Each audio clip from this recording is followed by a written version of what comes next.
Hello and welcome to Indie Bites, the podcast where I bring you stories from fellow indie hackers in 15 minutes or less.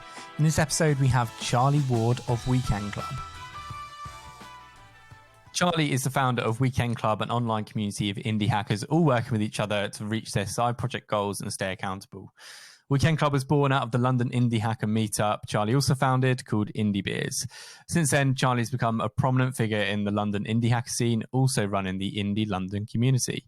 Charlie, welcome to the podcast. How are you? Very well, James. How are you? Yeah, fantastic. Good to have you on Indie Bites. I gave a little summary there of Weekend Club, but how would you describe it? I describe it as we're a remote support network and accountability community for bootstrappers. So we're mainly on Slack and Zoom. So it's built around Saturday deep working sessions with up to 20, 30 other bootstraps entrepreneurs. And those people vary from people building SaaS to productized services and everything else you can imagine in between. And we charge a monthly subscription of £29 a month. That's about $36 or something like that. So we just try and cultivate a community where you can really build relationships with other entrepreneurs, get feedback, advice, support, see what other people are working on. Being in a community of other people building things, shipping things, seeing other people's habits influences your habits as well. So that's how we can help with accountability. Saturday sessions is set up like a one-day sprint. So we do a stand-up at the beginning at 10 a.m. We have lunch where we have a Q&A or a chat halfway through, and then we do a kind of demo and reflection on how you did against your goals at the end of the day. That's amazing. Where did you come up with the idea for Weekend Club and also Indie Beers?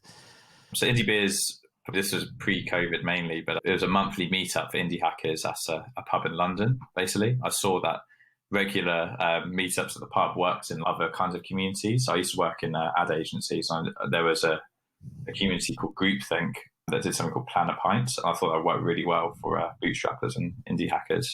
A Weekend Club came from conversations I had with Indie Biz members. So a bunch of people were saying they wanted to not just meet people at the pub, but actually work on stuff with other people. And that's where Weekend Club was born. It was originally a co-working space, as you were there in the early days as well. So it's a little bit different back then. That's where it originally came from. Tell me about those first few Weekend Club sessions in Whitechapel. If it's just an idea of indie hackers working together, how did you start to look into it and then start to execute, find the co-working space, and also do it while generating revenue? Yeah, so the process was like tell a few people, throw up a landing page and see if you get any signups. So I got enough signups to think, okay, maybe there's something in this. And from some conversations I had, so I was like, okay, let's do it. So then it was just finding a co-working space. One in particular, shout out Ben Davies from Ministry of Startups. He called me back within 60 seconds of me sending the email. He was like, it sounds cool, let's do it. I was like, great. So I went to see it. And I was like, yeah, it had the right feel to it. And then just following up with people just to make sure everyone turned up. And then it was just figuring out the format. We came up with the kind of make it like a one-day sprint sort of thing, which seemed to work. So that one was free and it was like the MVP version. And from that, I was like, okay, set up a Stripe account and let's do this more regularly. So it was originally twice a month that we do it, up a monthly subscription. Yeah, after that session, got about 15 odd subscribers. Did you start charging right from the very beginning, and how did you decide on what to charge people? Yeah, I always had in my head I wanted to do a subscription business, and I thought co-working is subscription anyway. So this is a subset of co-working because it's just like on a weekend, but plus the community as well. So this is at the time, it was slightly different at the time because it was just meet up in a co-working space. The Slack was actually a bit of an afterthought originally, and now it's like the main thing. But in terms of pricing, I'm not saying I'd recommend this exact approach, but I did a survey after the first session and to get a gauge how much people would pay for this if they did it twice a month. And I basically picked somewhere not bang in the middle, but not at the top or the bottom of the range, based on what I think that could actually support me doing it. But yeah, I'm not saying that's the best way of doing it, but it was an amount that like does work well for me and for the members, I think. So I think it balanced out nicely. Indeed. And how much did you charge at the start? You said you put the landing page up to get some interest, but how about actually getting those first users to pay and also attend in person? For the first one we ever did, no one had to pay.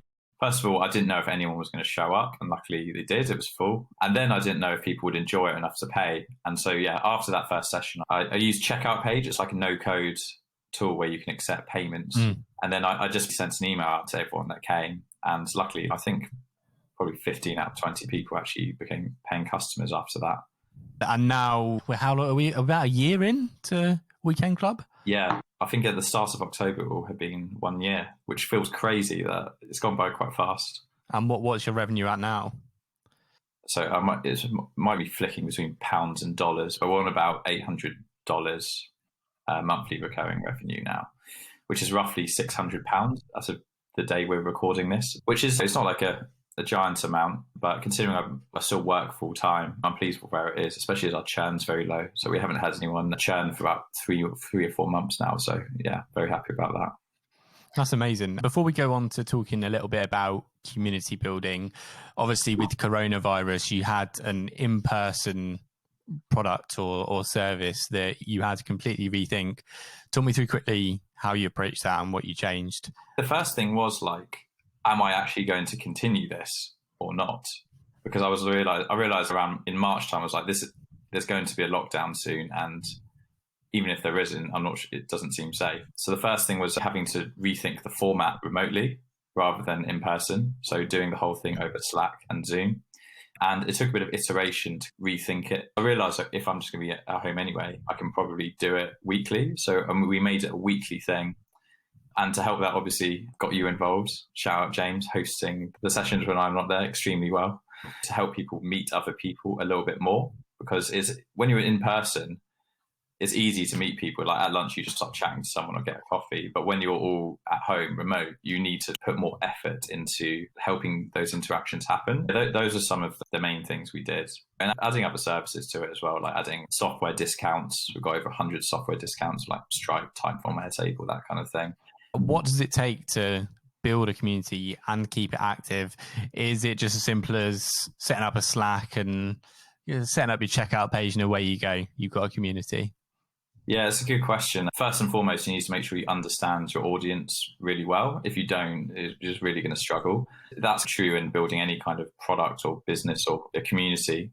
You really need to understand your audience. But I'd say the first thing, like the basics you need, and this is recommended in a great book called Get Together on Building Communities. You need to have a really clear idea about who your community is for, like what kind of people are you actually getting together and what its purpose is, like why does it exist? And if you don't have a clear idea of those two things and they don't align, then you're really not going to go any further. Before you even get started, you should try to have some inkling of that in place, and it can evolve, but you should have a good idea of that. Then after that, you need to be able to actually get people to start showing up in the first place. So it's probably an underrated thing, but you need to be able to market it in some way. And you don't have to do anything like really complicated. Just make sure it's very clear what it is, you're promoting it, where your kind of would-be members are at the beginning, and take it from there. And if you can build a brand, that always helps. But once you have all that in place, you need to be good at building relationships. And building community is not the same as necessarily building an audience. It's not about you, just about you and your relationship. It's about you and your relationship with others. It's about other people's relationships with each other. You need to make sure everyone else is having fun with each other or like chatting to each other, not just chatting to you thing. So you need to get pretty good at, whether it's offline or online, being able to like introduce people or like seeing, oh, you should chat to, this person because they know about this and they've had a similar experience. You just start getting quite good at that. And I think an interesting misconception about community building is that you have to be an extrovert to be good at it. Some of the best community builders I've ever seen are not naturally that extroverted. They probably describe themselves as introverts. And sometimes being an introvert actually can be an advantage in community building, because I think sometimes introverts notice certain more subtle cues or like think a little bit more deeply about certain things, which holds them in good stead. Yeah. And what would you say your biggest struggle or the hardest thing about building a community is? For me personally, because I still work full time, it's the time it takes to build a community. Not just like, it's like compound interest. It takes time to become really good, but it just takes, you need to show up every day, basically. Making the time available and being disciplined to show up every day.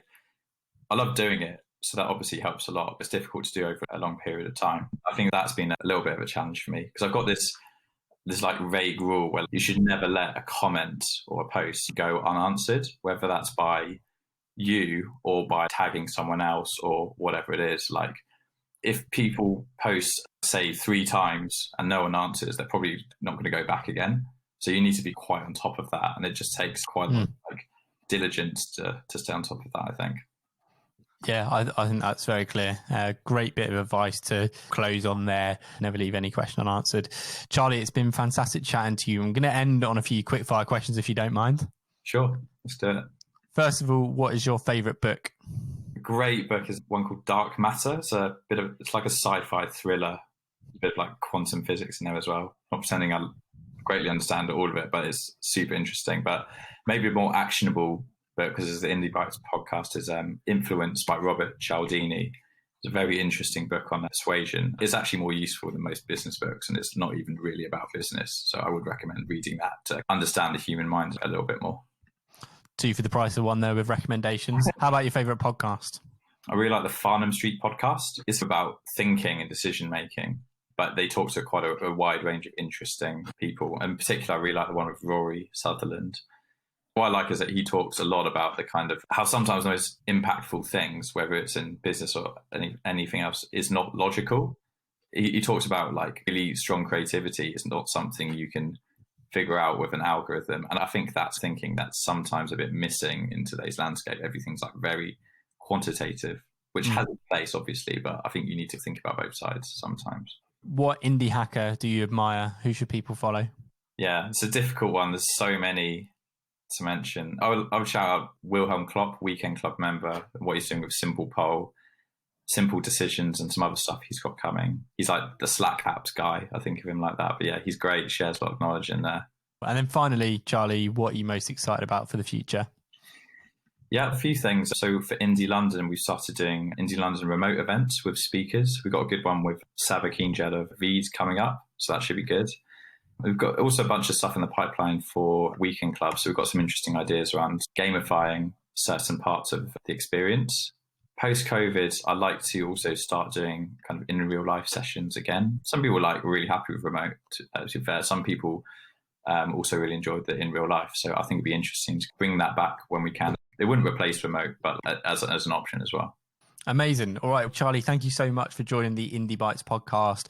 I'll make sure I put links to yourself and Weekend Club in the show notes, along with everything discussed in this episode. Awesome. Thanks very much, James. Thank you so much for listening to this episode of Indie Bites. I've got some more fantastic episodes coming up for you, including Harry Dry of Marketing Examples, Rosie Sherry, who runs the Indie Hackers community, and Corey Haynes, who is the head of growth at Baremetrics, running various projects alongside that.